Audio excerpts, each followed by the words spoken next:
new members, and I'm probably going to get Councillor Rebecca Fogarty. I got it right. That makes a change. Councillor Di Jenkins and Councillor Matthew Jones. Welcome. I hope you find it a bit interesting. Okay. First item on the agenda is apologies for absence. We've had none. We do know that one of the cabinet members, Councillor David Hopkins, won't be joining us. He's not very well. Okay, and then the next item is the disclosure of personal and prejudiced interest. Members? No? Any officers? No? Okay. Item 3, prohibition of whip votes and declaration of party whips, which is a common practice. Item 4 are the minutes, which are on pages 1 to 4.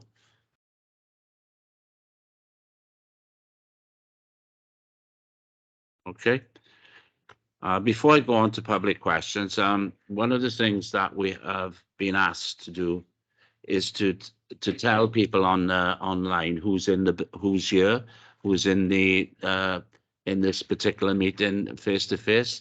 So what I will do is go around, start with Rachel, and then we'll do introductions in case anybody doesn't know. Okay, Rachel. Rachel Percival, Scrutiny Officer.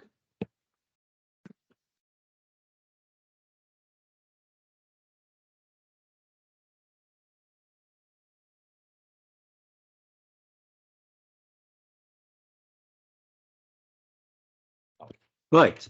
My name is Councillor Michael Locke and I'm Councillor for Scutiny. Thank you. Councillor Paxton Hood-Williams, Fairwood Ward.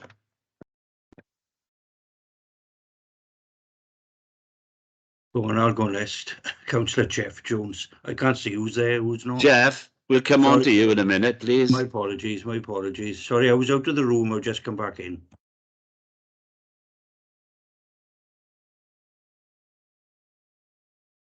Sorry.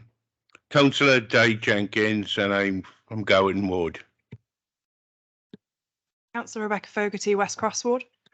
Councillor Peter Black, Cumbulla Ward.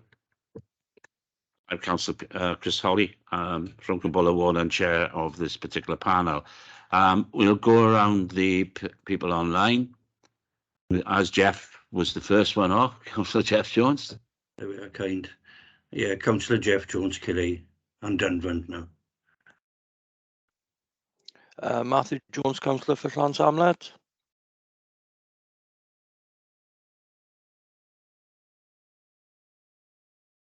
Dick Rowlands, Clydach Ward.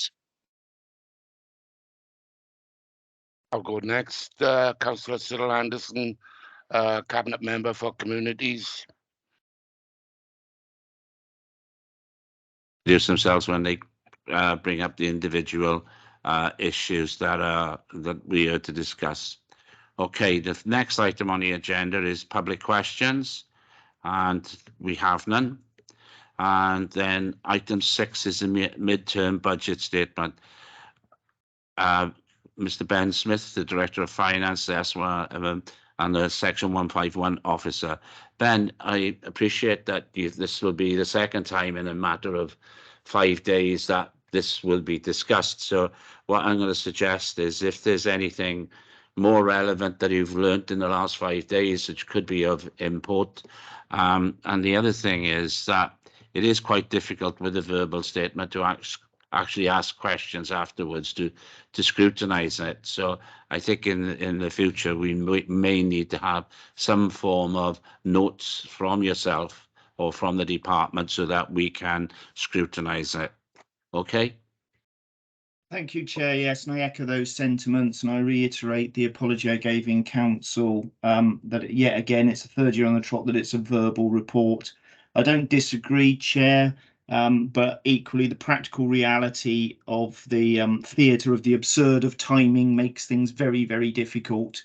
There isn't much that I need to update you on that I've learned in the last 5 days. The one pertinent bit is Wales Fiscal Analysis has now issued overnight their assessment of the Barnet consequentials.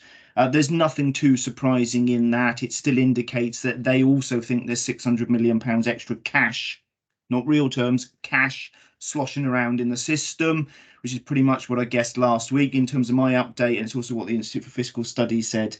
The debate's going to be where that Barnett consequential goes, and perhaps the most interesting bit from that Wales fiscal analysis is that the single biggest Barnett consequential is for business rates, the significant reductions to business rates penciled in by UK government for England for 23-24. It should then come as no surprise after that the next biggest Barnett consequential is the health service, then schools, then social care. So the only bit that's nuanced in there is the business rates, and that is causing some interesting issues around future years because the UK government support for business rates drops off very materially in 24-25.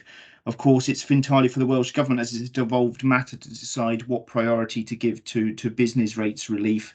But past history suggests that the Welsh Government is normally pretty keen to broadly match the arrangements that England and the other devolved administrations go with. I think you're absolutely right, Chair. There is no point me repeating what I said 5 days ago. I would perhaps draw your attention to 3 big items and then just briefly touch upon the mechanics. So the 3 big items that are ultimately going to be for debate when we've actually worked out what on earth is going on in this 3rd year of everything a bit up in the air is what level of council tax and what does it buy you? What's the revenue support block grant going to be in a week's time? And appetite for use of reserves. Those are going to be the 3 main metrics, and things will firm up a bit in due course. In terms of the mechanics, we've got 5 directorates. 2 of the 5 have completed their initial reviews by the administration of possible proposals. I've got a packed week, so with your permission, Chair, after you've done with me, I'd like to go off and put in my order for a very large box of tea leaves to read what's going to happen in the next week before we get to settlement, and then what happens over the next 3 months. In terms of the broader mechanics, it's the usual arrangements in terms of we wait with bated breath for settlement. I will turn things around as rapidly as I can. I think, as you rightly acknowledged in the chamber, it's going to be very, very tight on timing this year, like it was in previous years, but probably much harder simply because the real terms value of money is much more limited. The mechanics I'm looking at are ultimately, once we've got the block grant allocation, and all indications from Institute of Fiscal Studies, my own reading of it is there is more money in the system. And if I were a politician or an officer, I would be extremely disappointed if the settlement wasn't materially higher, at least in the short term. So you'll recall we had 9% followed by 3 and a bit, then 2 and a bit. The 9 happened. 3.5 could easily be 7. And then perhaps 3 or 4, pure speculation on my part, but that's the sort of figures that the Wales fiscal analysis is bandying around overnight. It all feels consistent. It'll all be driven by what Welsh Government decides. And then when it comes to the practicalities all the way through whatever we get out in December, what we do through consultation in January, through to Cabinet in February, and then March, and then Council in March. I dropped some hints, and I'm going to be fairly pragmatic, and I think there was a broad consensus view across the council, virtual council chamber, that there's a broad consensus of taking advantage of the potentially slightly better news in the short term. The outlook longer term is still dire. To buy as much time as possible, making that balanced judgment around levels of council tax and potential use of reserves. My focus is going to be on making sure that a robust budget is set, because a lot of the talk and debate will be around, the law requires us to set a legally, lawfully balanced budget. That's relatively easy. I draw a distinction between a lawful budget, a sensible budget, and a pragmatic budget. And I think you can probably all work out what those 3 things mean. In one sense, lawful is relatively easy to do in terms of very large draws from reserves, lots of optimistic assumptions. Sensible will be me giving my advice and being very cold-hearted and stating the facts that inflation is very, very high on all levels. We don't control it. And if Mr. Tesco's other retailers are available, are able to put their prices up lots, if energy companies are able to put their prices up lots, if utility companies are able to put their prices up lots, it would be particularly absurd to think that local government can defy gravity for forever. But I think the reality is, we are a political beast as an organisation, and people are hurting, as indicated in the council chamber. So I'm sure the outcome will be a pragmatic budget. I think that's probably all I need to say. As you say, Chair, if I say any more, I'll either forget what I said last week or I'll say something that contradicts it, and you've still got nothing written down. But it's that focus on the practicalities. And I meant what I said in the chamber. Every year I say it gets harder. It does get harder. I've been doing this 32 years now, and there's a reason why no councillor's got any major proposals out yet at the moment, and why we all talk about, oh, it's all very, very difficult. We are all waiting with bated breath for what we get next week, because that's going to decide 75% of our destiny in the short run. I'll pause and stop there, Chair, and hand back to yourself. Thank you. Okay, thank you very much. Councillor Peter Blair. Yeah, thank you, Chair. I'm just trying to get some clarity on the Barnet consequential, because the press reports talk about 1.2 billion over 2 years. And I know you said that half of that money is not useful because it's basically permission to borrow, going to be paid back, etc. So is the £600 million, which you're counting on, 1 year or 2 years? So the 600 million is spread over 2 years, but it is predominantly in 23-24. And you're absolutely right, Councillor Black. My reading of it is half of the headline 1.2 billion. Everyone's quoting 1.2 billion is transactional capital related, so is sort of leveraged borrowing.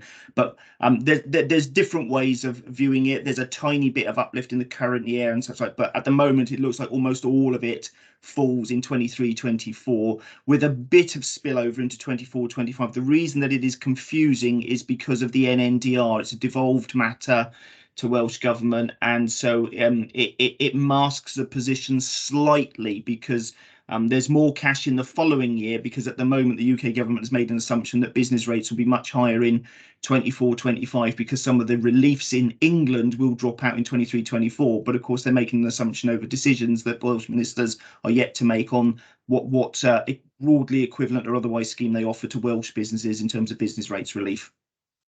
So is the UK government offering business rate relief in England? For 23-24, yes, a fairly significant amount of additional relief again, but then it materially disappears the following year. And so it means it does distort all of the headline figures somewhat. It's the reason why it looks like all of the money appears in 23-24. If you measured autumn budget statement to last year's comprehensive spending review and you got to 24-25, it's entirely cash flat in overall terms, but it's misleading because there's probably about £300 million worth of business rates relief already assumed in those figures, and so we're waiting on 2 lots of further decisions, Councillor Black. So effectively, if that 300 million, if that's the Barnet consequential, is that 300 million is used by the Welsh Government for business rate relief, that's not available for us. That's basically what you're saying. That is exactly what I'm saying, and it will entirely depend on it. And to give you context, the Wales Fiscal Analysis overnight has indicated they believe the Barnet consequential for NNDR in 23-24 is 266 million. Right, so effectively we could be just 334 million is available for education, health, social care, which reduces sort of pot quite substantially, I would think. It does, and it's one of the reasons why the WLGA, myself, other readers, the IFS, Wales Fiscal Analysis, whilst we're confident there is additional money in the system, we're all going, everyone's going to get the bowl out and claim that they're facing disaster and everyone should have all the money. You've got overnight, again, BBC Wales report and the NHS thinks it should have all the money. I could make a case for local government having all the money. I'm sure everyone could make a case for everyone having all the money and more. But you're right. I mean, so that's probably the most interesting thing that's literally come out of it. I couldn't brief council on that because it hadn't been written up until last night. But I think that's an interesting one. I make the assumption as an officer that Welsh Government is likely to broadly match the offer in England, but obviously that's a policy decision for ministers. But the last 2 years has indicated a broadly comparable set of schemes. Yeah, my concern is that with the pressures on the health service, and most health boards are operating at a deficit, that a lot of this money is going to go to health, when the sensible decision would be to give a substantial amount of social care to relieve the pressure on the health boards and the ambulance service. So what sort of lobbying is going on along those lines from local governments? So the WLGA has met, all 22 treasurers and leaders have met and continue to lobby into the system and make exactly those points. I think, to be fair, the BBC commentary, if you read it, and in terms of the position of the health professionals and unions, is they recognise exactly that it's, our fates are intertwined. I think you're right. Most health boards do run at a deficit. Health boards do not carry reserves, unlike councils. But even the NHS professionals and the NHS unions are recognising that the ability to operate effectively in the health service is entirely dependent upon and symbiotic with social care funding. So the lobbying continues. I reiterate the point I made. In cash money terms, there's more money. In real terms, there simply isn't enough money in the system to do everything that anyone wants to do at all levels of government, let's be honest. And it's for others to debate the fairness or otherwise of the amount. Decisions will be made. At the end of the day, I've got to be pragmatic and try and pick the pieces up as best I can, and ultimately give you the advice for you to do exactly the same as politicians when it comes to March. But I think those risks are real, Councillor Black. Clearly, the NHS is under pressure and doesn't have the comfort of reserves. We do. But our futures are particularly inextricably linked, and there isn't a commentator who doesn't recognise that position. Ultimately, we'll see what Welsh Government decides next week. Thank you, Ben. Any other questions? Councillor Jeff Jones. Thanks, Chair. Sorry, Ben, I missed a part of your speech. I had a call I had to take. But it's really just some clarification, something you actually said in council, and I think you actually said before. I think, I asked before how much reserves have we got. You said about 160 million. I think it's 158 million. And I think you said in council that we're probably going to use a quarter of those reserves, to shall we say, even out some of the problems. Now, I can remember with these reserves, you actually call them allocated reserves. So really, we're actually using some allocated reserves to smooth out some of the problems. If the reserves are allocated, why are we actually using allocated reserves? So there's quite a few bits there, and you remember entirely correctly, and I do only round to the nearest bit, but yes, there are £157.9 million in usable earmarked reserves, so I said £160 million. The reference to up to a quarter of it being burned through in the current year, and again, I've got to tread carefully because I'm trying to be polite and courteous to Cabinet, which hasn't yet had the second quarter. It'll be published later this week for meeting in a week's time, but there are no surprises in second quarter. The pay awards are being settled to varying degrees. Teachers is fuzzier than local government. The reality is the budget was set by council, making an assumption that we would spend £45 million of earmarked reserves on the Economic Recovery Fund. So that was a clear policy decision by previous council to establish the reserve and to give it back. The leader has previously announced that some of that will be held back for energy. So in the current year, in its broadest sense, when Cabinet gets its update next week, and without being discourteous to Cabinet, it hasn't broadly changed. There will be at least £20 million of the Economic Recovery Fund spent, which is consistent with decisions already taken to spend it over a couple of years. The unfunded pay awards indicated at first quarter about 10 to 12 million pounds worth of draw from central balances and contingency and such like. And that 160 million pounds crucially includes the 28 million pounds worth of schools reserves, which are technically ours as a council because schools are on body corporate, but obviously are held by schools. And the intelligence from schools, given that we're not in a position to fund excess pay awards because they're not funded to us, is that potentially about £10 million of theirs could be spent. So that's why I've made the assumption that it's sort of £20 million of pre-planned ERF, 10 from ourselves and 10 from schools, which is where I get to the £40 million mark. And going forward into next year, there will be some final draw from the Economic Recovery Fund. As I indicated in council, it's my intention to establish what I call a Swansea energy guarantee for our services, which will divert up to £15 million of the Economic Recovery Fund to spend on central energy costs to avoid individual services or individual schools making staffing related decisions driven solely by energy price spikes. And I hope they are spikes, but I think it's going to be a bit of a spike and some of it's going to be built into the base.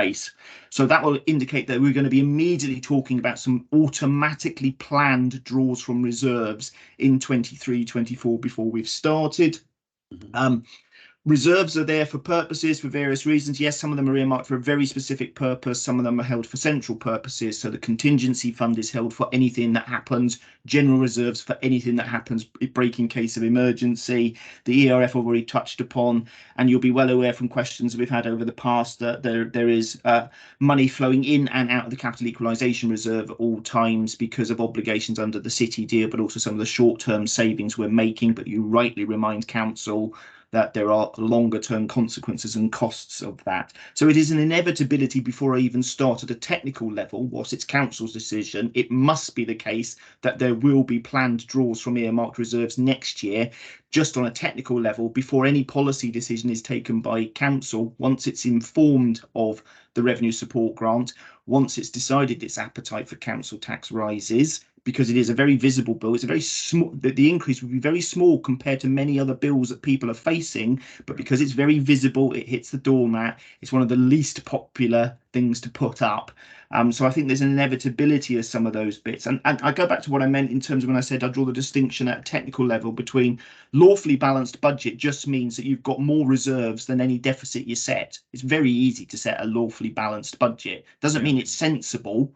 You know, a sensible budget would be recognising that our spending power is being massively eroded as it is by everyone else. And I go back to that example of every retailer, of every wholesaler, of every provider is covering their costs by putting their prices up. There is perfectly logical and sensible for us to put our taxes up quite a lot more than any of you will want to do, and any of the public will want to do.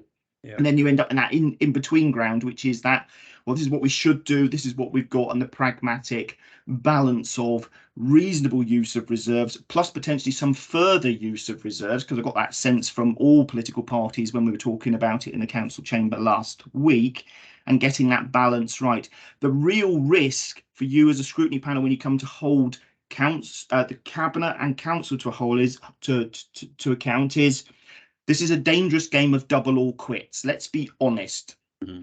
The UK government has made policy decisions that has resulted in additional cash coming into the system. So there isn't a commentator who doesn't think it's better than it was going to be. That's extra cash for definitely 23-24 and maybe 24-25, depending on those NNDR decisions. The outlook beyond that, there isn't a commentator who says it isn't dire. But that's the outlook until it gets changed by decision in due course by whoever is the government of the day. And that's what I've got to work on. And I remind all councillors, in March, I gave officer advice, and I can only give officer advice and ultimately accept it's a political decision. With a 9% block grant increase, members made a decision collectively to go for a 1% council tax increase, which bought them 7% spending power when inflation was 7. It's now more than 10. Pay award at the lowest end is more than 10%, and it's all likelihood going to happen again because of policy decisions at a UK level around national living wage, and local government is still a relatively low payer compared to other parts of the public sector, and that drives most of the pressure in the pay award. So the reality is there's an inevitability there'll be some spend from reserves. It's how much it is and how comforted I am by council as a whole making sensible decisions. And to be fair to council, I know it was rushed through because to some extent it's a technical matter. The council tax base in itself was a difficult choice. You are reducing the tax base by 2%, which means at any level of council tax, you are raising 2% less than you otherwise would have. You had no choice as councillors, that's why you didn't ask me any technical questions. The reality is we've been losing at least £2 million a year on council tax for 3 years on the trot. It wouldn't be a robust budget if you didn't recognise reality. 3 years worth of deficit, albeit funded by Welsh Government, and this year from my underspend on council tax reduction scheme. It wouldn't have been credible for it not to have been reflected in the base. You've made that first tough choice, but in itself, it deprives you of 2% of any decision on council tax. Because that's what I go back to. The public won't understand, but 5% on council tax, I use that as the example because that's the indicative amount in England and no policy decision to be taken in Wales. At 5%, you've given up 2% of the base, the right decision, because the facts were in front of you. It's only going to get worse in terms of people's ability to pay. 1% of 5% is paid on council tax reduction scheme, as we've talked here before. 22p in the pound goes on council tax reduction scheme paid for by this council. And as I indicated in council, the amount the fire authority has indicated it is going to need, and I tread carefully because they haven't made their decision, but they've been courteous to give us the heads up, that will probably spend the rest of council tax. So I start with a position where my clear officer advice is at 5%, you're not really raising anything to spend on your own services locally. And even then, if you went with revenue support grant of 7%, if it did double from 3.5%, you'd be talking with council tax likely to be lower, but obviously that's a policy decision. You're talking about having spending power of maybe 5% overall. Inflation is still going to, I mean, it shouldn't stay at a 10, 11, 12%. It will drop down, but it's still going to be far in excess of that. I would expect there to be another material pay increase negotiated at national level, which is clearly not going to be fully funded. So you are depriving yourself of local revenue the whole time.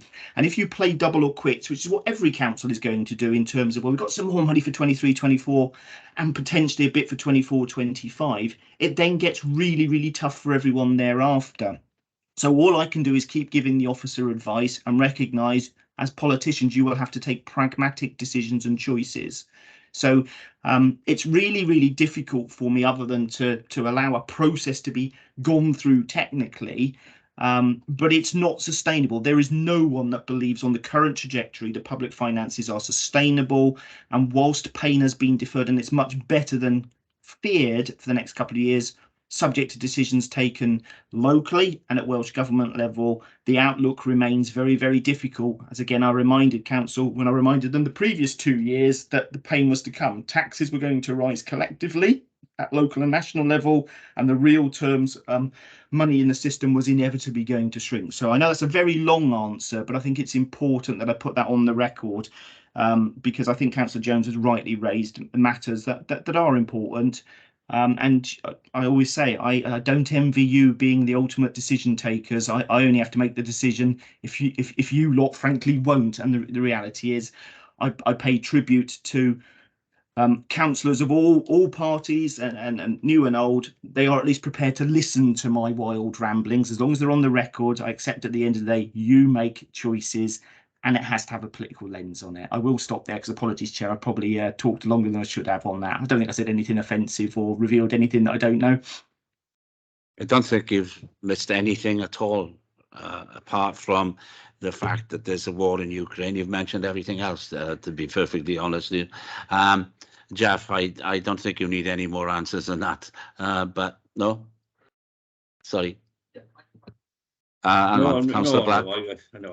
I was going to mention about council tax. You know, the collection rate is going to get, I think you forecast it to actually decrease to about 94.5%, which is another problem really. So just sign of the times. Okay, thank you, Jeff. It is, but I think you're right. But it shows that council took a tough decision, and one evidenced by the facts. So I acknowledge that you've already made the first of many tough decisions to come. Sorry, I didn't mean to cut across you, Chair. Okay, Councillor Black. Yeah, so I'd forgotten about the increase in the living wage. Obviously, we're already paying a living wage in the council. Have you done a calculation what the increase is going to cost the council? In one sense, no, but in another sense, I had, because I'd already factored in that there was a guaranteed £1 coming in the pay rate for local government this year, and was almost certainly the case again for next year, which meant that the advice I gave to Cabinet at first quarter that there was £12 million worth of unfunded pressures in pay was likely to replicate in the following year. The bit I haven't completed is the assessment of the knock-on effects into social care providers. We do, when we build the budget, make allowances and assumptions over increases. It will be incredibly tight. I can't, the reality is we haven't recalculated it. It'll be a measure of overall affordability, but to some extent, I wasn't surprised by the announcement on the national living wage. I'm a bit of an anorak, and I'd read the Loughborough University research, which informs the Joseph Rowntree Foundation, and had done my own modelling through, and I'm confident it's right to within a reasonable degree of accuracy, which means everything I'd already factored into my planning assumptions in the refreshed MTFP will broadly be shown to come to pass. And that is going to be driving some of the difficult choices that will face social care in particular, Councillor Black. Yeah, because a lot of this is going to come through outside contracts, isn't it? And social care is going to be the main one, but there'll be other contracts. We'll have to take that into account as well. Correct. Okay, thank you very much, Ben. Anyone else have any questions? I think you've answered most of the questions I was thinking of asking anyway, but anyone else? No? If that's the case, thank you, Mr. Smith. Very informative, and I'll speak to you again soon. Thank you, Chair, and I will bid you farewell with your permission. Thank you. Okay, bye.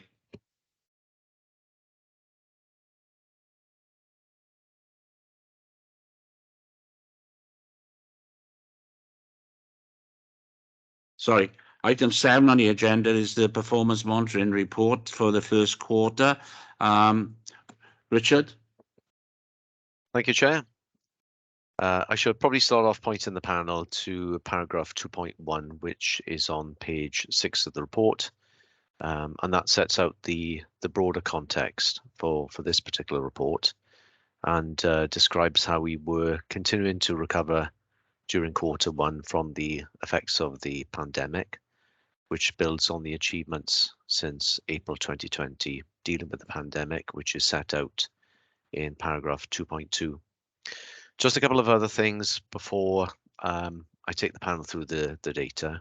So firstly, in paragraphs 3.1 and 3.2, which you'll see on page 7, we explained there that whilst targets for performance were not set during 2021 and 2022 because of the uncertainty caused by the pandemic, we have prepared annual targets for this financial year. And so in the meantime, we'll continue to compare performance appropriately to the same periods in 2021, 2022. And then secondly, in paragraph 4 on page 8, it's noted there that the performance indicators themselves, they were reviewed during the second quarter. And that was a process that hadn't occurred whilst the pandemic was underway. So you will see that coming through in the Q2 report, and then a further review of the indicators will also take place, and that's going to be done in line with the development of a new corporate plan, and those will be reported from Q1 onwards next year. So if I can draw the panel's attention to the data, which starts on page 10 of the report, or page 1 if you're looking at the bottom left-hand corner of the papers. Starting with the pie chart on that page, which shows the overall position at Q1. So we've got 23 comparable indicators within the report, and out of those, 5 are showing improving or maintaining trends. 6 are showing a drop in performance that was attributable to the pandemic. We have 3 showing a decline, but within 5% of the previous result. And then we've got 9 indicators which are showing a drop in performance, which is not directly attributed to the effects from the pandemic. And we also have 5 indicators which we couldn't compare to the previous financial year because data wasn't collected for those indicators during the period as a result of the pandemic. And so there were also 18 new indicators that we couldn't compare either because there was no previous data available to compare with. So looking at the first priority, which is the safeguarding priority, which you'll find on page 11 or page 2 in the bottom left-hand corner of the report. And we've got the director's overview there, which describes how COVID continued in Q1 to have an impact on people with care and support needs and on health and social care services, particularly the workforce, and especially acute in domiciliary care services. The overview then describes the plans that were in place to try and address these challenges and the workforce shortages, which was a mixture of regional, national and local solutions. But the overall view is that despite these challenges, performance held up well in Q1 with fewer children and families escalating into statutory services. Reablement was doing well, carers were being assessed and supported, and working with others meant that there were community-based and preventative and wellbeing options across adult services. In terms of the data, which we have on page pages 12 and 13, or pages 3 and 4.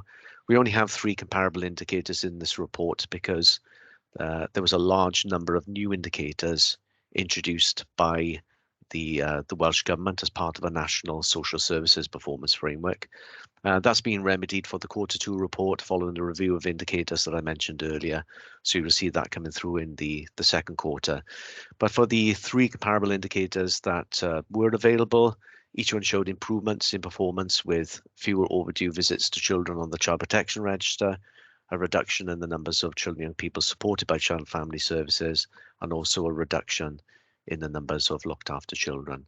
So I'll pause there, Chair, before I move on to the next priority in case there are any questions. Any questions from any members? Councillor Paxton Williams. Just to quickly read, Chairman, in terms of the number looked after children, the numbers are reducing. I appreciate that is declining, but that is a positive as far as the council is concerned.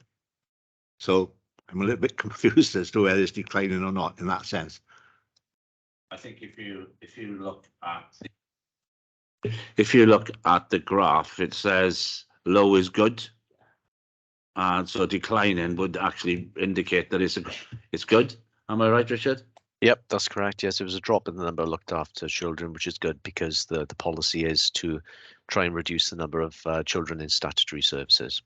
Should it then be green as opposed to red? I think that's what I was getting at as much as anything else, Chairman. Yes, so in the report, the red that you see there is for the first quarter of 2020-2021. So it's a previous quarter. The quarter that we're looking at is further to the right, where you see Q1 2022-2023. So that's 484. That's it. That's right. That's right. And there's no colour in there because it says no data, right? No data compared to the previous quarter, which is in 2021-2022. Right. Okay. Thank you. Thank you. On the next, education and skills. Okay, yeah. So again, we start with the director's overview on page 14 or page 5. Now, in this overview, the director notes the effects of disruption to schools from COVID, which continued in the first quarter, especially the key stage 4 exams where grades were determined, which makes it difficult to compare to previous results, and also where teacher assessment results for the other key stages were cancelled by Welsh Government. But in terms of an analysis, when you're looking at the progress measures from key stage 2 to key stage 3 for the 2022 cohort, it shows that less progress was being made compared to the pre-pandemic cohorts, which does reflect the national picture.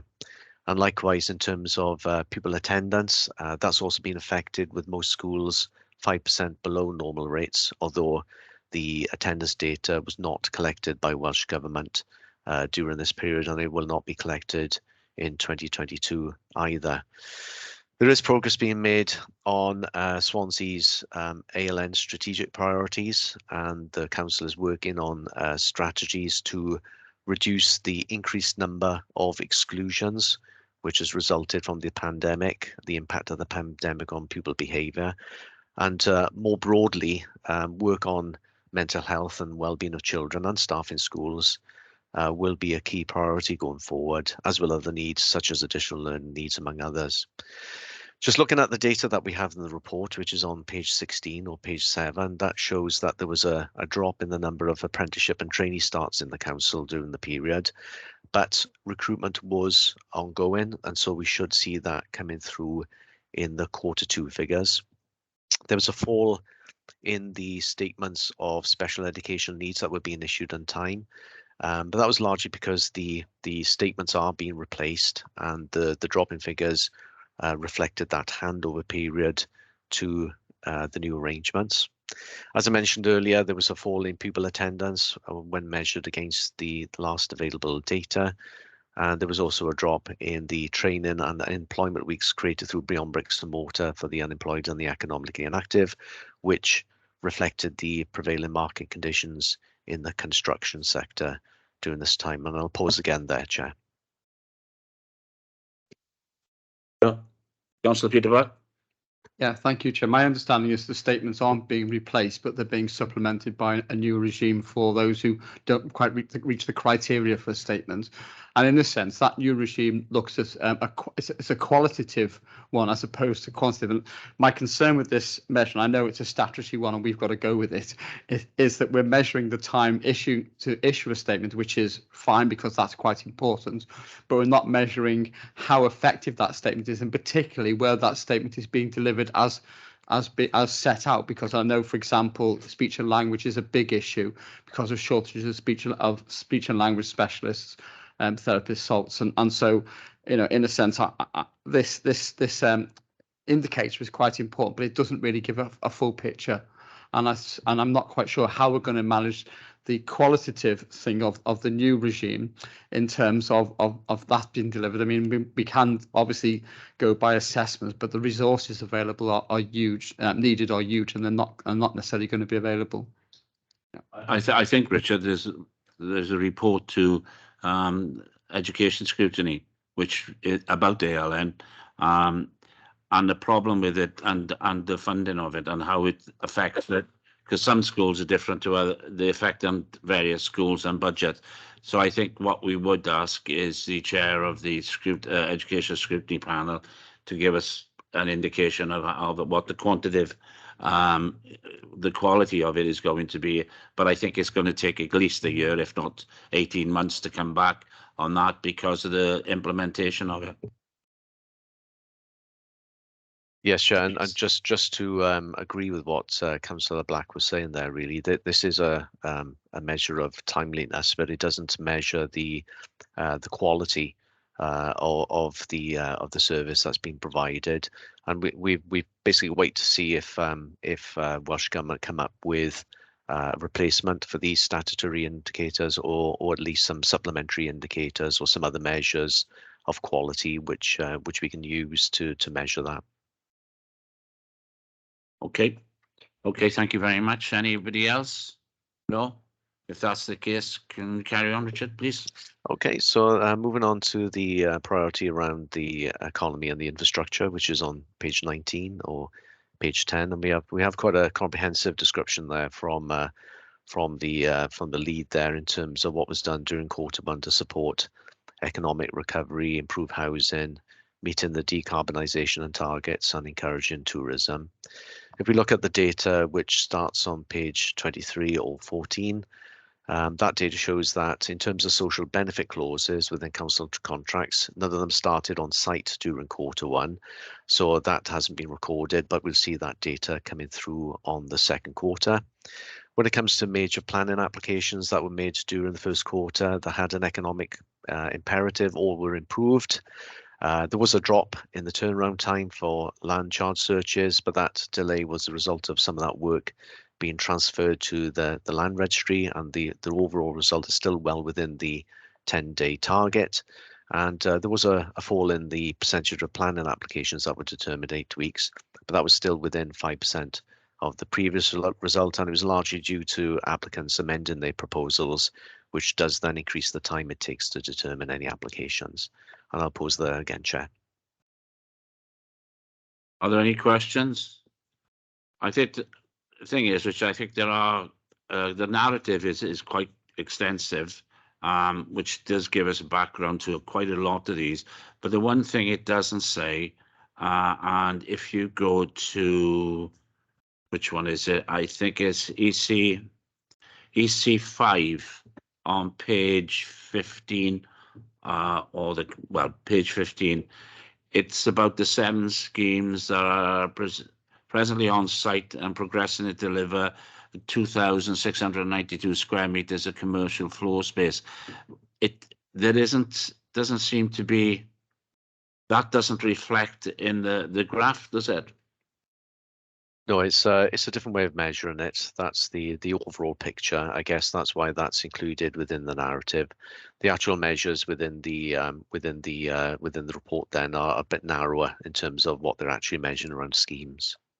Right. So the actual graph is indicating what's happening, but the narrative is giving an overall picture of what is likely to happen. That's right. That's right. Okay.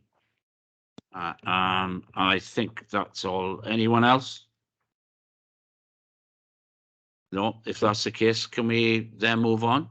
Okay, so now we're looking at the tackling poverty priority, and we have the overview on page 26 or page 17, largely describing the impact from COVID and the cost of living crisis, particularly on people's standard of living.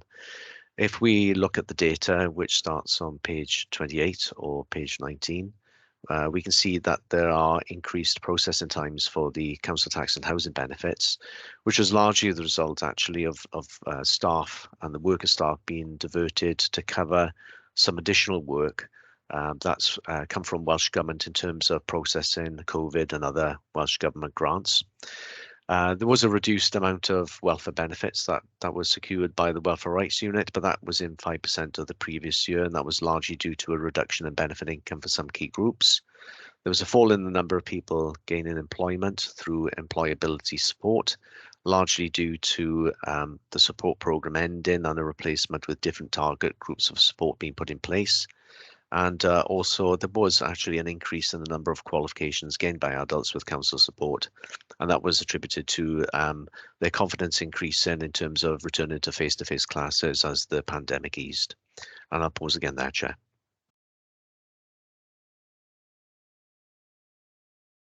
Any questions, Councillor Black? Just a quick one on the one on welfare benefits raised for securing rights and entitlements by the welfare rights team. What does it mean by within 5 in the yellow box?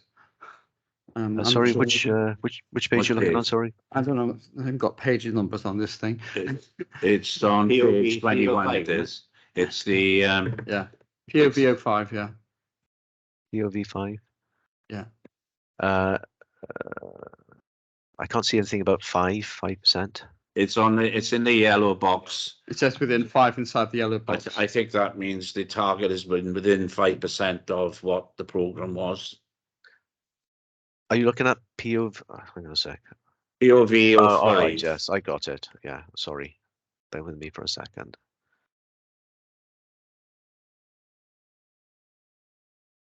Get that in a sec. On the wrong end of the report. Yeah, I can see. Yeah. So what it actually means is that the result was within 5% of the previous result. So that's what that means. 5% up or down? Either way, within 5% of the result. Okay. So because the previous result was declining, it's an improvement then, is it? Because it's yellow. Yes. Yeah. That's right. Yeah. It's just comparing the two results, and it's saying that the latest result was within 5% of the previous result. It could still be declining, but within 5% of that. Rebecca? Are you saying it's not declining quite so fast? It could be. I think in the narrative, it says a slight reduction in the last quarter of this time last year, which is not unexpected due to reduction in benefit income. It's a reduction, but a reduction that's within 5% of the previous result. Yeah, because there's a £7 million less, isn't it? Something like that. Yeah. Yeah. Okay. Thanks. Sorry, Councillor Rebecca. I should call you Rebecca. I should call you full name, but there we are. That's okay. I'll survive. Thanks. I just wanted to ask about the first 4 indicators in this section, which are all about processing times for different types of benefits. The narrative along with those is around the fact that there are additional new Welsh Government grants that the teams are processing in addition. I just wonder whether we're anticipating that impact is going to be with us for a while. I know that there's the fuel support grant, which is still open, I think, until February. I don't know what else is in the system. And do we know what the impact on somebody's life is of those extended processing times? It's likely that the impact will continue because the grants are still being processed. I can't comment on the effects of that. That's something which the service will have to respond to. But many of those grants are grants which are going to help people in difficult circumstances.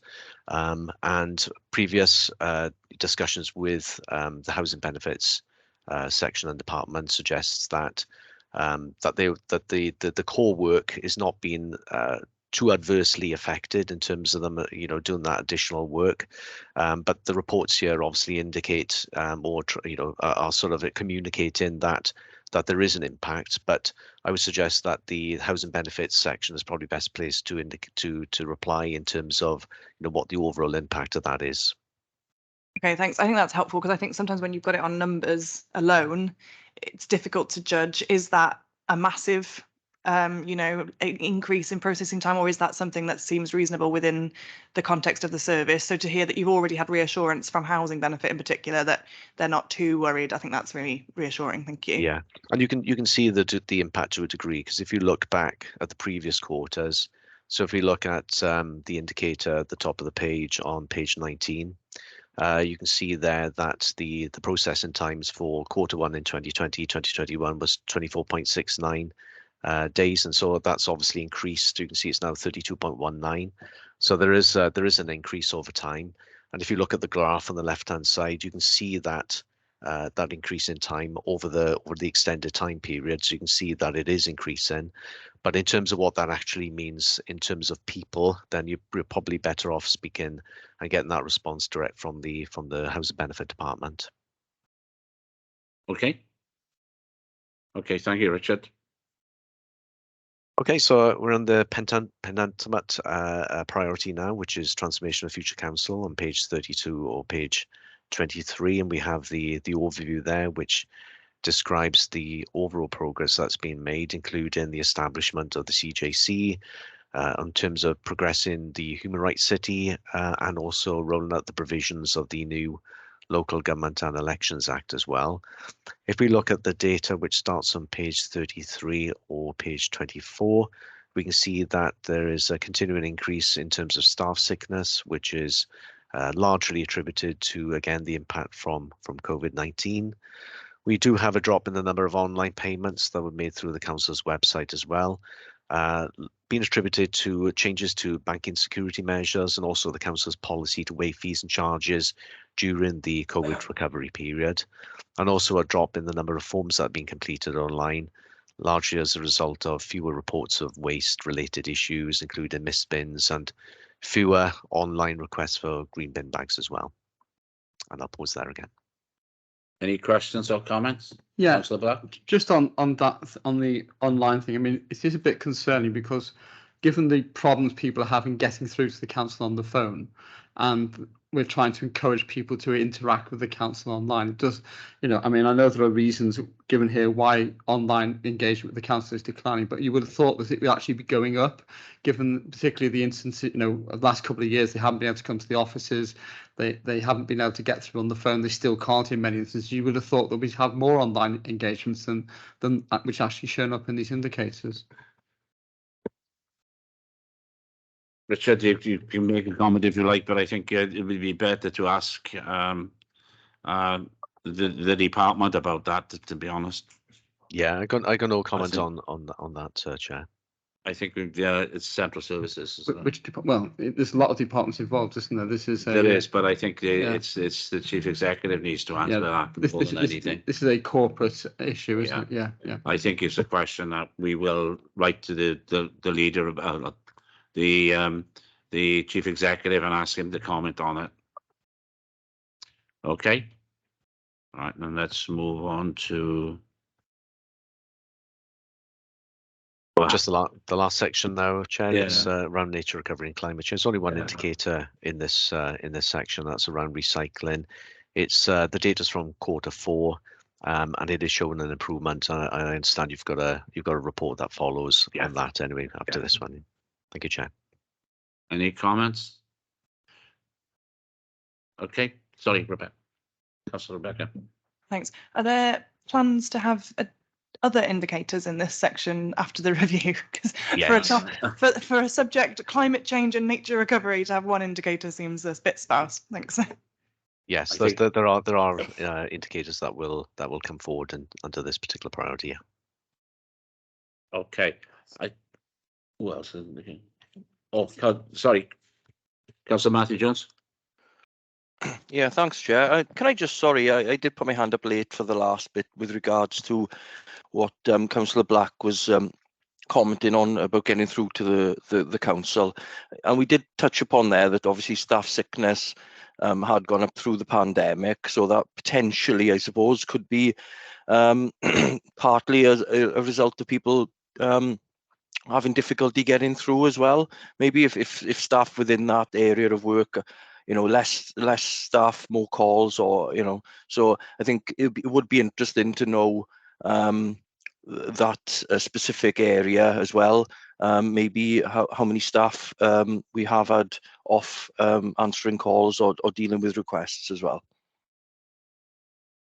I think that's why we will be writing to the chief executive for his comments on that. Yeah, thanks, Chair. Richard, do you want to make any more comment about the appendix on the new PIs? No comment on that, Chair. They just the new indicators that were introduced by the Social Services National Performance Framework. As I mentioned earlier, we've had a review of the indicators. So some of those might be coming forward into the new suite that will start reporting at the second quarter. Okay, thank you very much. Are there any further comments or questions? If not, can I thank you very much, Richard, for your report. Thank you. Well, thank you, Chair. Thank you. Right, the next item on the agenda, item 8, is the recycling and landfill annual performance monitoring. Chris Howells, is it Chris? No, it's Matthew, is it? Matthew Perkins. Yes. Okay. Also, Councillor Cyril Anderson, would you like to make a comment before the officer speaks? Yes, good morning, Chair. I'd like to thank you and the committee for inviting myself and Matt to this meeting. I will hand over to Matt and leave him take you through the agenda item, Christopher. Is that right? That's fine. Thank you. Thanks, Matt. Thank you, Mr. Perkins. Over to you. Thanks, Chair. Yeah, so this is an annual update. Without sort of wanting to read it paragraph by paragraph, I'll sort of flick through the main points. As a council, we've got to fit inside Welsh Government's sort of recycling targets, which sort of align with their waste strategies. Within the last couple of years of the sort of towards zero waste strategy, which was written in 2010, and then they set recycling targets for the period from sort of up to 2024-25. They put out a new strategy in the last sort of couple of months called Beyond Recycling, though they haven't put any legislative instruments out yet. So in the last sort of 12 months, we, as Council and Waste Department, have written an interim waste strategy of our own, which covers us to and aligns us with the timing of the Welsh Government waste strategy. So in summary, we've got to hit sort of currently 64% recycling target is the minimum this year, and every year up to 24-25. At which point the recycling target increases to 70%. Last year, we came in at 65.07, so exceeding the 64% target. A slight increase in compared to where it was in 2021. But then we had COVID in the middle of that as well. So generally, I could have probably bored you about what's happened in our stats in the last couple of years, and then had a pandemic, which just made things really interesting. And we sort of back on track now after the blip, if you like, of a couple of years. So last year, we were sort of sat mid-table in Wales. And generally, sort of it is a bit tougher for us to get further up the table. For a couple of points mentioned in paragraphs 1.4, student population, sort of high-rise buildings, and we've got a sort of a reasonable chunk of commercial waste in our makeup of our total waste. But that said, we actually sort of in terms of waste produced per household or waste produced per person, we're actually sort of performing pretty well. So where we are and what's happened, we basically this year we've been following our waste strategy, which sort of said we were moving away from landfill and sort of starting to use energy from waste. and we've done so since 1st February this year. We sort of post-COVID, we planned on sort of pushing our Keep Recyclables Out campaign at the curbside. So through COVID, there was sort of lots of people sort of staying at home far more than previously. Some of those people weren't recycling as well as they were pre the pandemic. So we've done some work to sort of get people recycling more again. And then looking at other processes and just seeing where we can make sort of small wins effectively to improve our recycling performance, or in sort of ensure more of the material we send out gets recycled.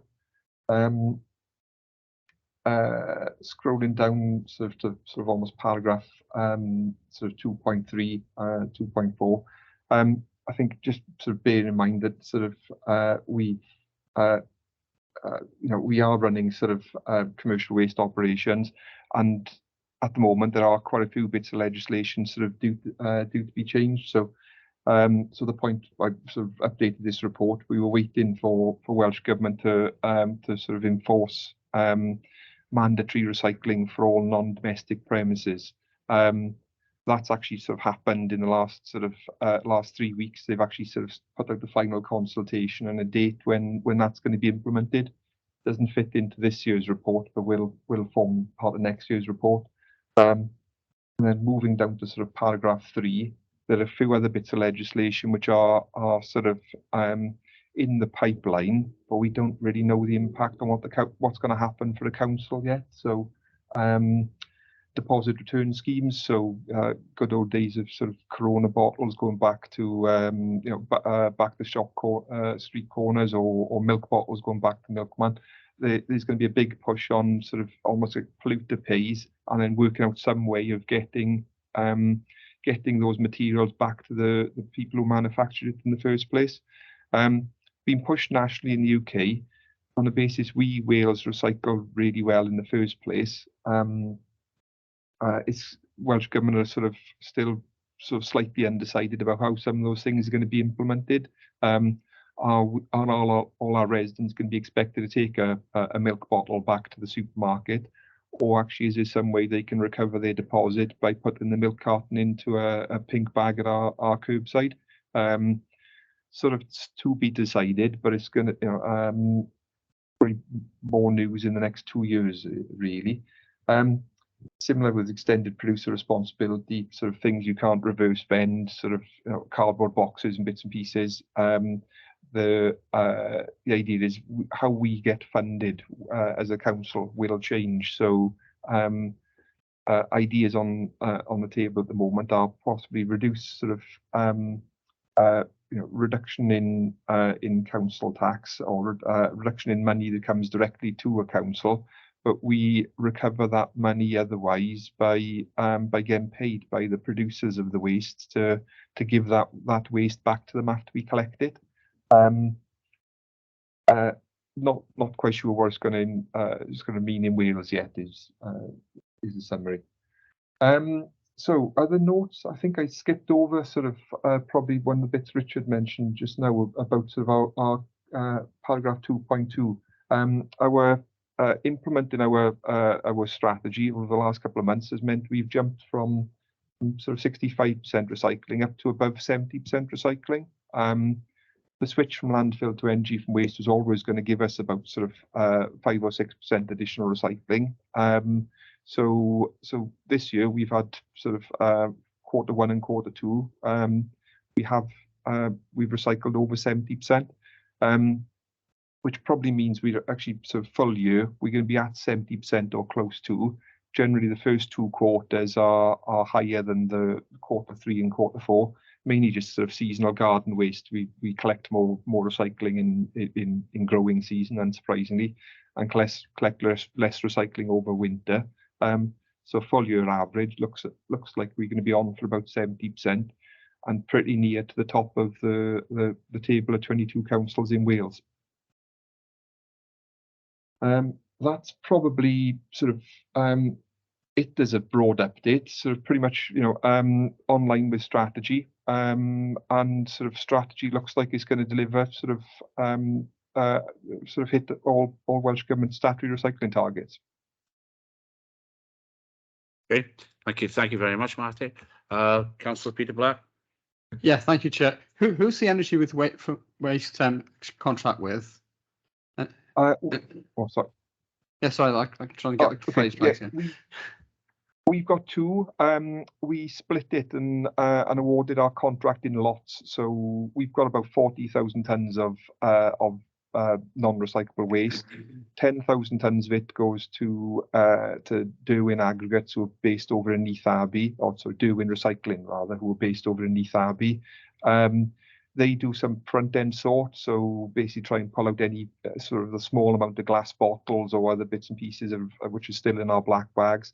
Then gets sort of shredded and shipped up to Scandinavia, where it goes to a pretty energy efficient sort of EFW plant, far more efficient than our UK plants. They actually recover heat from plants up in Scandinavia.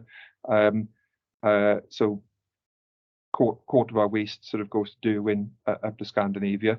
The other 3/4 of our waste is with a company called Gemino, who are a waste broker. Ultimately taking our waste across to Bedford at the moment, which is the closest site which had capacity. There are closer sites, but they all sort of said they're pretty much full. They all wanted fairly exorbitant prices to get into them, so there's a lack of capacity sort of locally. So we're increasing our recycling rate at the expense of our carbon footprint, then basically. No, sending stuff to energy from waste rather than landfill. Sort of I have to make up numbers slightly because I can't remember off the top of my head. But one landfill sort of produces something like 200 kilograms of carbon per ton of waste sent in. EFW. I'm thinking of the transport. I am rather than anything else. I think yeah. And I think I think everyone would prefer our waste to be going to a closer plant. I don't think anyone would deny that. We couldn't get into a closer plant. Just try building one closer. Yeah. Okay. The other issue I was going to ask about was on the commercial waste. I mean, you're saying that the Welsh Government is going to make it compulsory for them to recycle, and obviously we only deal with the commercial waste which we have contracts for. So, but all that commercial waste, irrespective of whether we have contracts, counts towards our targets, does it? Yes, it does. So commercial waste we collect is counted as part of our municipal waste. So yes, generally, our customers, we have targets. So if we tell them, they have to sign up for recycling contracts, the same as they sign up for a residual contract.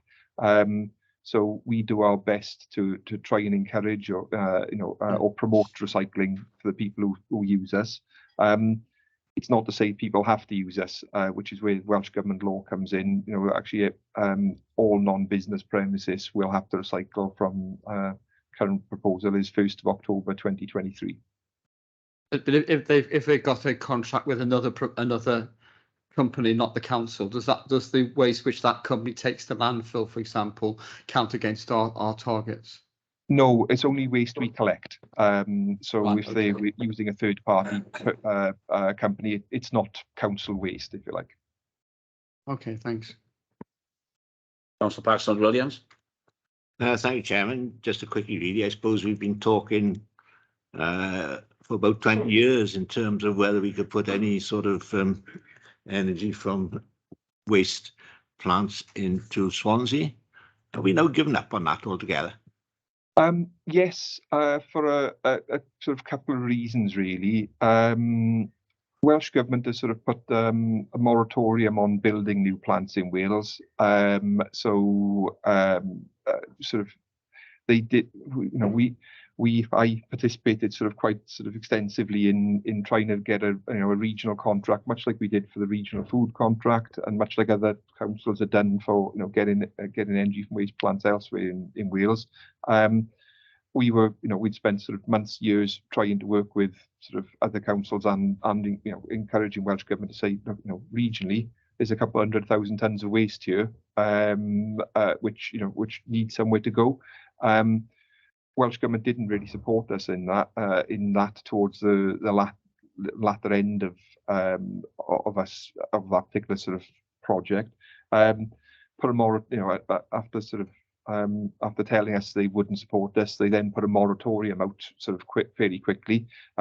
Hindsight, sort of from my point of view, is after that they'd put the current waste strategy out, which says they're aiming for zero recycling by 2050. Okay, Councillor Paxton. I don't know quite what to say to that. But... No, I have to say, Matthew, over the last 22 years, something like that, many of us who've been involved in this have given up hope altogether of ever having an energy to waste plant in South Wales or South West Wales anyway. We were going to build one in Carmarthen, Pembroke, Neath and Port Talbot, you name it. We were going to build them everywhere, and it never came to fruition for a number of reasons: the cost of building them, and also the fact that the lack of support from the Welsh Government. You are right in that respect. But we have spent millions of pounds on consultants and in feasibility studies and what have you, and now we're sending them elsewhere, which to Scandinavia, which in my opinion is ridiculous, to be perfectly honest, when you consider that we had quite a number of options in Wales and yet nobody would support that. I don't think anybody's going to disagree with you on what you say. No, I think it's scandalous. I think it's complete and utter waste of money, but it's nothing to do with you, Councillor Cyril Anderson, because this is well before our time. The decisions were made by the Welsh Government. There are a couple of things, Matthew, I'd like to ask. One of the taxes which is put on for recycling is the aggregate tax. You know, how much building waste, etc. Have we any idea how much of that we actually collect? And the other thing is about you questioned about cardboard. You know, considering the fact that most people shopped online during the pandemic, and with respect, they're still carrying on doing it, and we see the amount of cardboard that's been produced is gone beyond what it was for the last 5 or 6 years. I'm wondering, if we have any idea of what the future of that is. And the last thing is, and I think it's something which taxes most councillors, and that is the wood disposal by NRW, and the fact that we have to have it in a one particular spot, etc. We can't take wood to the many recycling centres, but it does seem that that it's a relatively simple product to actually recycle. So I was wondering if you could give us some updates on that, please.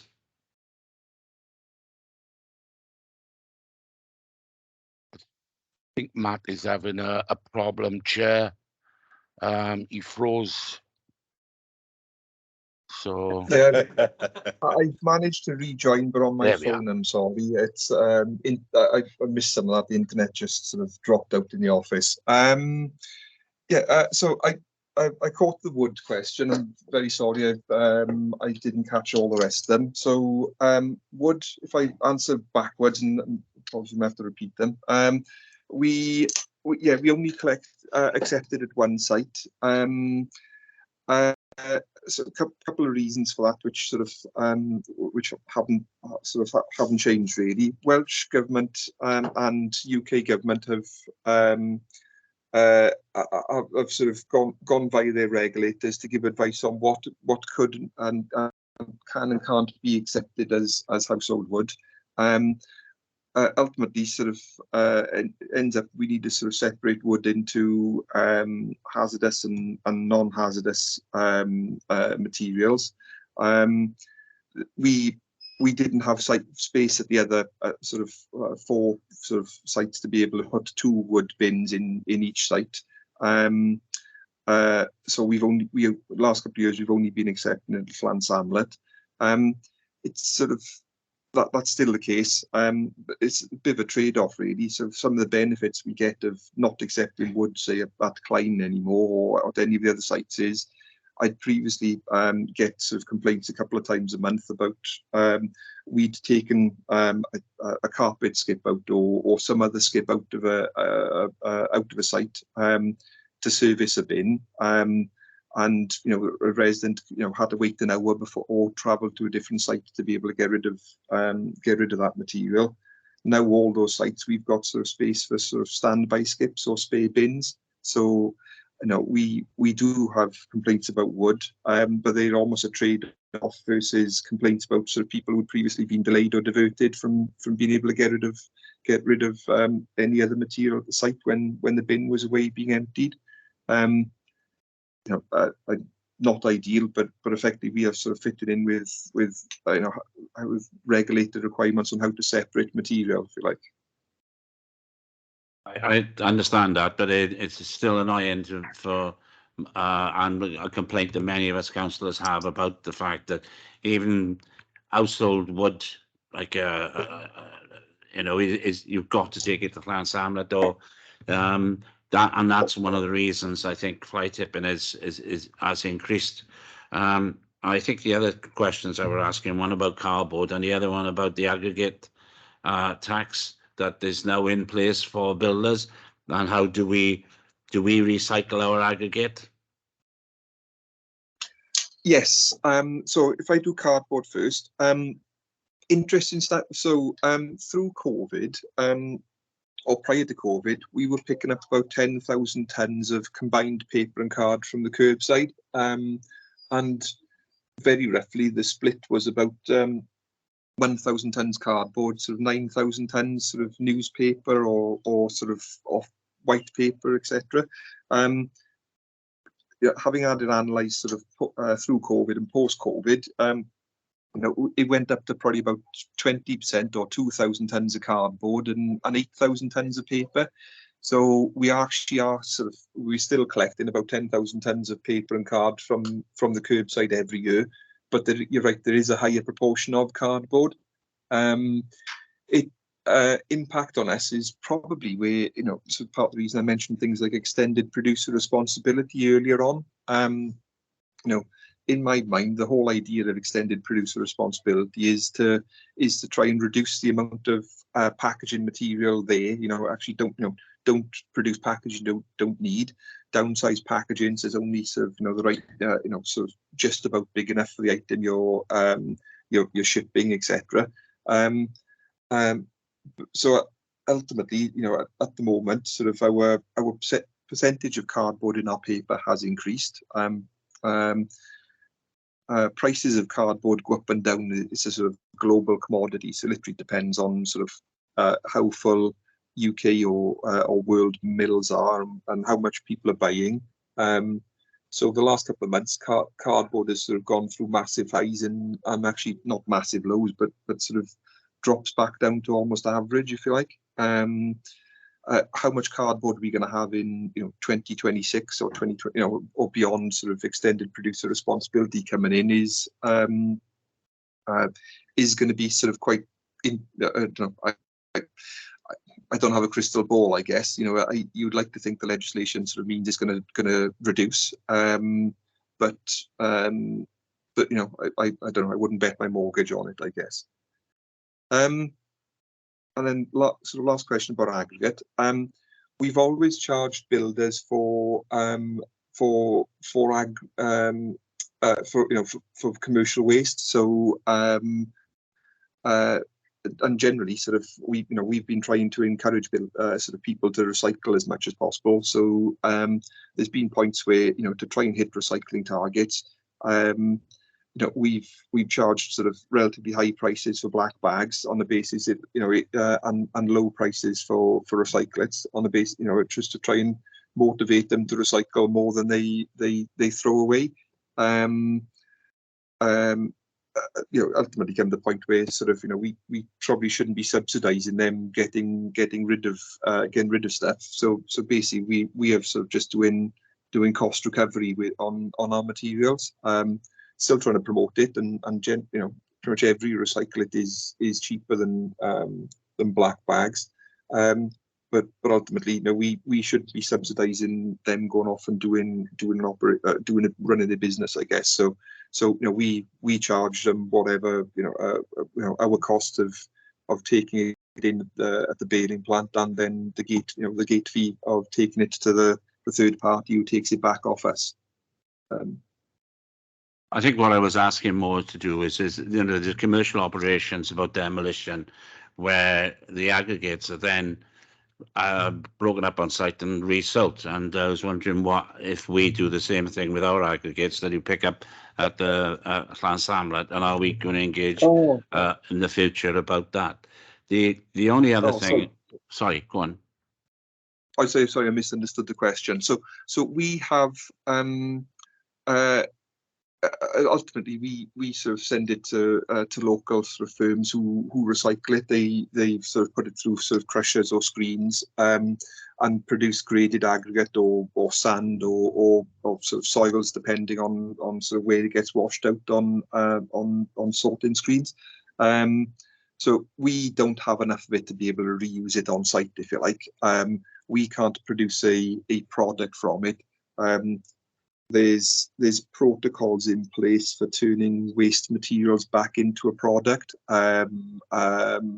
Nothing overly complex, but basically sort of you take one mix of material, which could be anything from a sort of a gone off bag of sand through to a little bit of a wall or something or other, goes through a crusher, and they can produce sort of either a 50 mil aggregate, a sand or whatever, which has a market and could be sold back on.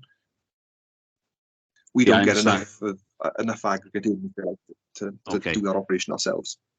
Oh, the final question, a couple of final questions. One about the gate prices. We're obviously they're commercially sensitive about how much we charge for commercial waste and how much we get at the gate prices.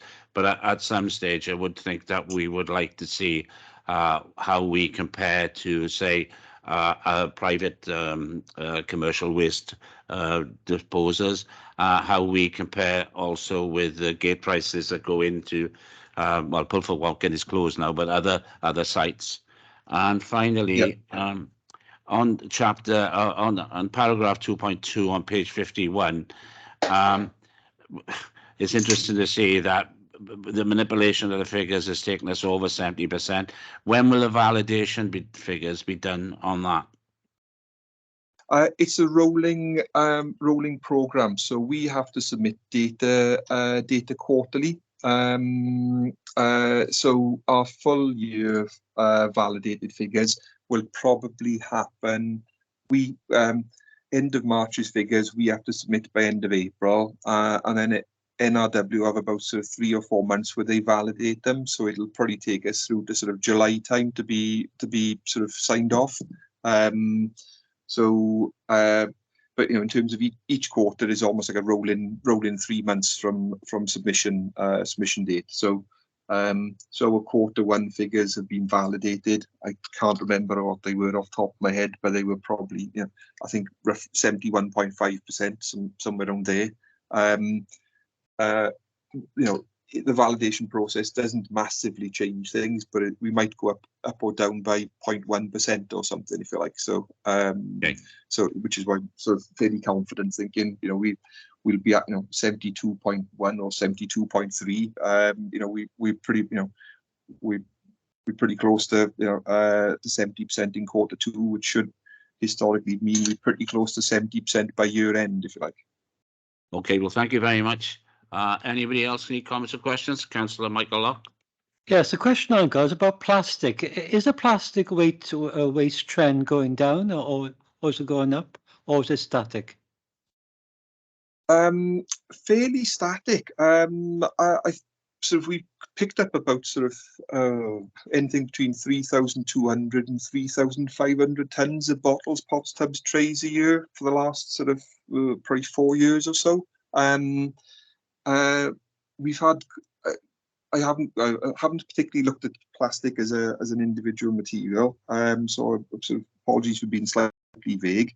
I don't think if you ask me sort of off the top of my head, I don't think there's any any massive trend in it going up or down. It's it's probably fairly static, but if there is anything different, I can send a note through to just advise otherwise. Okay, thank you. Anyone else? No?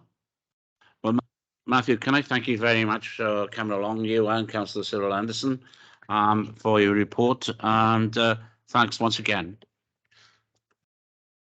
Okay, thanks very much. Yeah, I'll drop off, and apologies for the technical difficulties. Yeah, thanks, Okay, Chair. thank Thank you. you.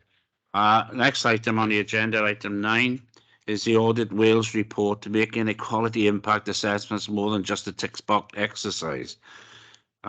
We have, I think, have we got Councillor Elliot King and Rhian?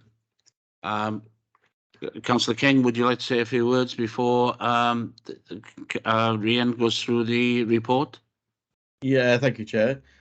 Just very briefly, just introduce the report. So this is around the Audit Wales publishing a report in September around the use of equality impact assessments in Wales. So looking at highlighting good practice, but also opportunities that where there could be improvement made around the process. And so this is really looking at our response to some of the recommendations around areas of improvement. So it's obviously not specific to us in Swansea, but it's a general report. But it just really outlines what our response to the recommendations in the report are. So if it's okay, I'll hand over to Rhian, who can take you through in a bit more detail. Thank you, Chair. Okay, thank you, Councillor King. Rhian, we were wondering.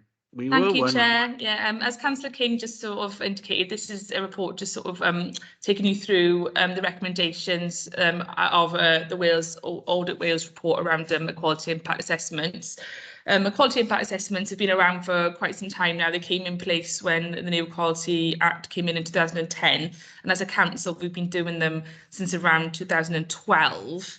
They're a really important part of tackling inequality in Wales, and they're really important to ensure that we are demonstrating that we are taking the impact of equality groups in account when we're making decisions. And as I say, in Swansea Council, we do have quite a robust approach. So we're just going to talk you through some of the recommendations or issues that the Wales Audit Report highlighted and kind of our key response to those. In Swansea, as I say, we've had equality assessments in place for some time, but last year we took it upon ourselves to review that process. The new social model of equality came in, and we changed our equality impact assessment process into a more integrated assessment approach to kind of bring those different duties in one place to ensure that we are assessing the impact properly across the board in one single coherent process. So just paragraph point 2 then in the report sort of outlines the key areas of improvement that Audit Wales found. One of the main things they did say, it wasn't in the recommendations, but they did find that bodies in Wales tend to use EIAs more defensively in their approach rather than using them in a positive way. So they kind of felt that it was actually a defence mechanism. And sometimes a tick box exercise. We don't feel that that's the case here in Swansea. Our RIA process covers things like positive action and fostering good opportunities, which are also in the duty. So whilst Wales Audit Office may have thought that, we don't think that's the case here in Swansea. 2.2 sort of outlines the key area of improvement, and I'll just take them one at a time for you, just to give you a flavour of what Wales Audit did say. So the first area of movement then was around greater clarity over what type of policies and practices must be assessed in terms of equality impact assessment. The Wales Audit Office found that there was no guidance really around what processes or policies need to undertake a equality assessment. There is no national guidance on this. So they recognise that actually councils or bodies there may find that a bit difficult, and they recognise that actually when you're looking at what policies need to be assessed, that there needs to be some kind of proportionality within that process. So some things they thought may get missed within that. The guidance that talks about strategic decisions, so they thought that actually councils or bodies were doing that, but actually those smaller decisions that don't get a formal report may get missed in terms of quality assessments. So our response to that is that actually here in Swansea, we have a two kind of pronged process where we have a screening process first, and every single public report has to have an equality impact assessment screening. That then provides an initial assessment, and where needed then a more fuller report will take place if that screening deems it so. Our team, our Access Services team, which I manage, we provide dedicated support to officers in completing their IIAs. So we ensure that they're completed properly at a high level, and we provide that advice and guidance to departments. There's also comprehensive guidance available to officers on our internal internet, which kind of talks them through the process and provides them with key bits of information and key points that they need to consider when undertaking their IIA.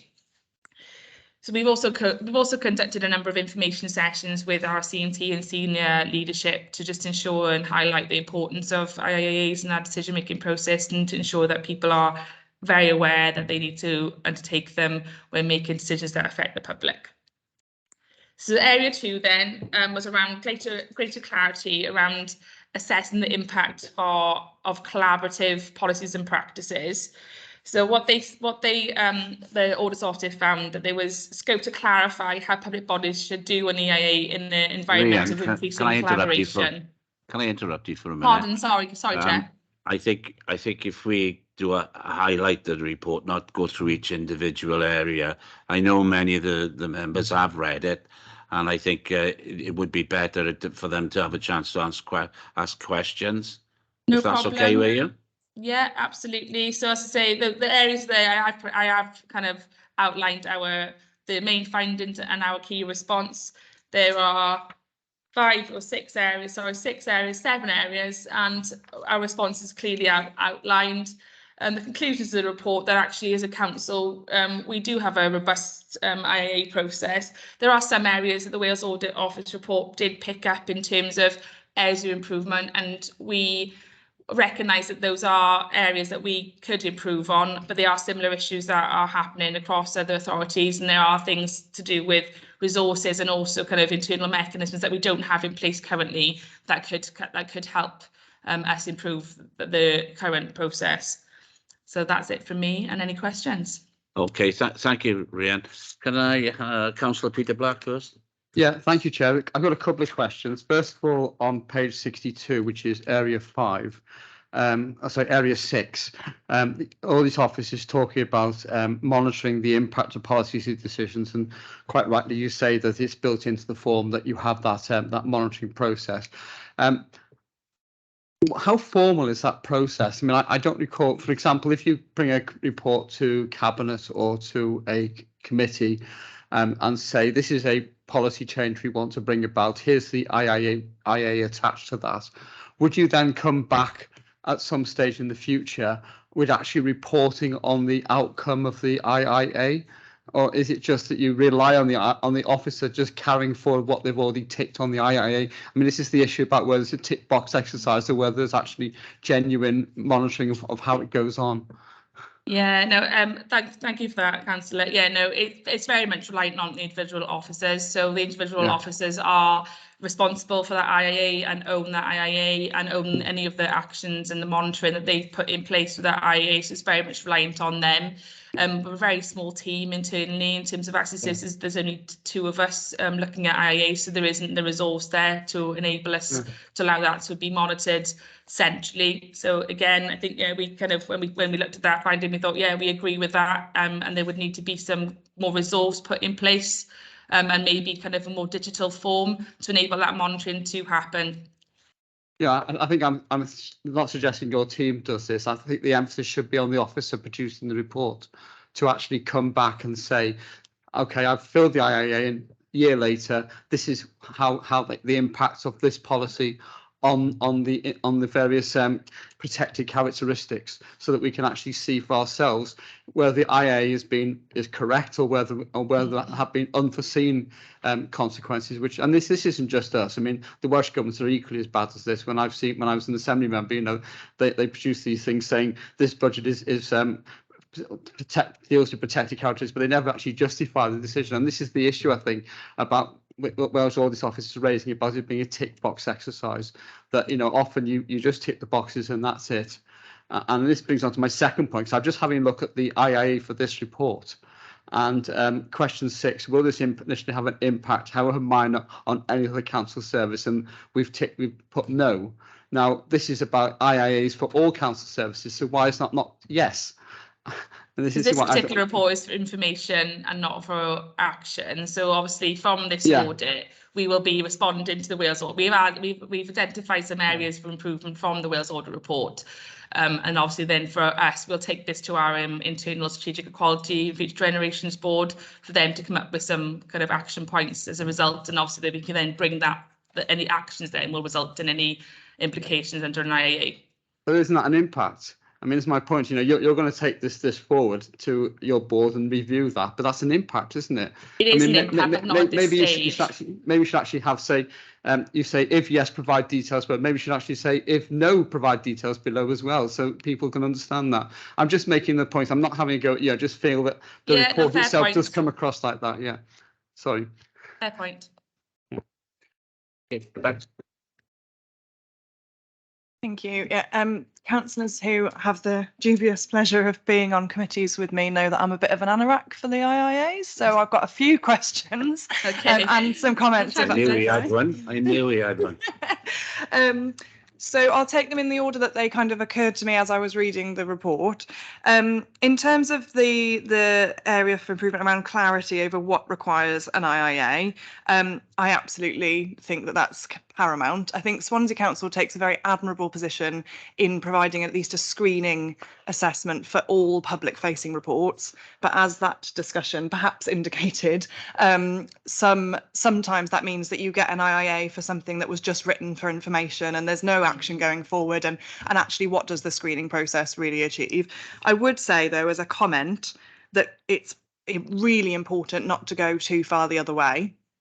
So there are public sector bodies who are quite creative, actually, in their reasoning for why they don't need to do any sort of impact assessment. And we must make sure that in reviewing what policies and processes need an IIA, we don't go down that route, that it should be kind of the status quo should be that we'll do one unless it's clear to us why we won't. But the question I had was, to what extent is the IIA process used for things that are not going out to public, for public-facing reports, so that they're used as part of our day-to-day, the way our services and programmes are run? Yeah, so I suppose it's more difficult for me to answer that because obviously we only see sight of the IIAs that are coming for public reports, or also then, for example, DPR. So any kind of any change to a post or internal post, they will also have an IIA. So that's another example.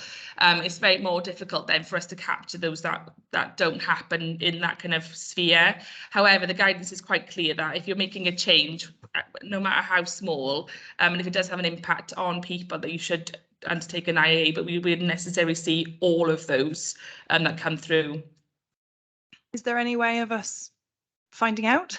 I suppose what we can do, and there have been chats internally around actually do we need, because I think your point that you raised around just those for information reports coming and that they all need IIAs, that has been raised internally. So we are looking for some more clearer guidance or guidelines in terms of when or when we shouldn't undertake an IIA, and within that then we could probably have some sort of more detail around, well, even if it doesn't fall in that, you need to be considering an IIA and please see them. So any IIA that will get undertaken, we will get it as a team and we will ensure that that's been done properly. But obviously sometimes we don't know whether it's to do with what particular decision is in terms of what process has been. So delegated decisions, for example, that happen outside of the kind of public sphere, we will get an IIA on some occasion, but not all. So I suppose just making that process more clear for officers that actually if you are doing and taking a delegated decision and it has clear impacts on people, or is it a strategic decision, then you need to do an IIA. Yeah, okay, thank you. The second thing then was around the clarity around what you do when it's a collaborative project or approach. I think there's a general theme actually throughout the report in terms of Swansea Council's response about, and it doesn't really make much sense to me, as to why there isn't more consistent public sector wide guidance and processes around equality impact assessment. I mean, the legislation's been around over a decade now. The public sector, whichever part of it I've been interacting with, has been saying we need clearer and consistent guidance. And I do think that would then contribute to the response to that bit, because you might then all be working off the same template or using similar processes, in which case it wouldn't be such a conflict or a confusion, would it, around what you do. No, and I think that would also include ongoing monitoring. So Councillor Black's comments around the process for actually doing that there isn't one, is there really? I don't know of a public sector body that does it well. No, there isn't. So yeah, and it's then even more complicated to do that when there's various partners involved. So that was just a comment.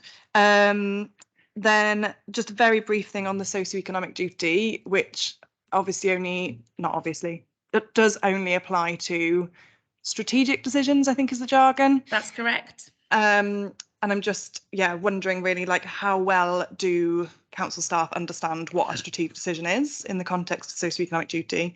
And because I've only got one more question, I'll just ask it very quickly, which is, you mentioned the consultation and engagement strategy, and if we're going to move equality impact assessment beyond a tick box exercise, that engagement is paramount. Has any work been done on how we will measure the impact of the implementation of that consultation and engagement strategy, so that we know that we are contributing improved citizen voice, basically? Thank you, Councillor. I'll take the two questions at a time. So the socio-economic duty, when it first came into place, we ran a number of internal reservation sessions and training sessions to kind of make people aware of the duty and the kind of the difference that it would make. In terms of whether people are aware what a strategic decision is, I suppose there isn't clear guidance on what that is from Welsh Government. So we took the view ourselves that actually we would make sure that we would have it in both our screening process and our full IIA process, and as I say, as it stands, all public reports, no matter what they are, have to adhere to that process. So we're kind of ensuring that nothing kind of falls through the gaps in terms of that socio-economic duty. So that's how we've dealt with it as a council. I agree with you completely in terms of the guidance from Welsh Government, and we have asked a number of times for greater guidance on not just the socio-economic duty and what a strategic decision is, but the other elements that are highlighted in the report. So I hope that answers that bit. In terms of the consultation engagement strategy, it's just finished going through public consultation, so it will be coming to council once that report gets written, and probably once the budget stuff kind of goes away a little bit, because my work is focused on that at the moment. No work has been done as yet in terms of how we measure the kind of impact of that, but there are conversations happening internally with my director. She wants to make sure that we have clear PIP performance indicators on consultation and engagement, so those then will link to that report and hopefully ensure that we are monitoring the impact, because I agree with you in terms of it is a key element in terms of ensuring that the IIAs are meaningful and that the citizen voice is at the centre. So yeah, the work hasn't happened yet, but it will be happening. Thanks, that's fab. If I could just add one last comment, which is that those performance indicators, can we ensure that they reflect engagement from diverse communities? So it's not just numbers of people we spoke to, but have we reflected all the protected characteristics when making these assessments? Yeah, absolutely. I will show that. I'll take that comment on board. We can do that, can we? I suppose it's about the mechanism. So when we're having these conversations internally, it's how we capture that mechanism. So it's not a case of we can't be having an indicator which goes, well, number of surveys per year, that won't work. So it needs to be a bit more of a wider indicator. And we used to ask questions previously in our citizens panel and many years ago in our reputation tracker around how many people feel that they can get involved in decisions that affect them, how many people think they can get involved in shaping the council's future, things like that. But those mechanisms have kind of gone. So it's how we think about doing it in a different way. I haven't got the answers to yet, but as soon as we have those conversations at the strategic board, maybe I can drop a note and update you about how that's going. Okay, thank you very much. Anyone else? No? No? I think we just covered about everything. Thank you, Rhian, very much. Thank and thank you. you, Councillor King. Thank you very much for your report. Thanks very much. Bye. Okay, second. The next item on the agenda is the letters. I don't know if anybody have you gone through them? Is there any comments?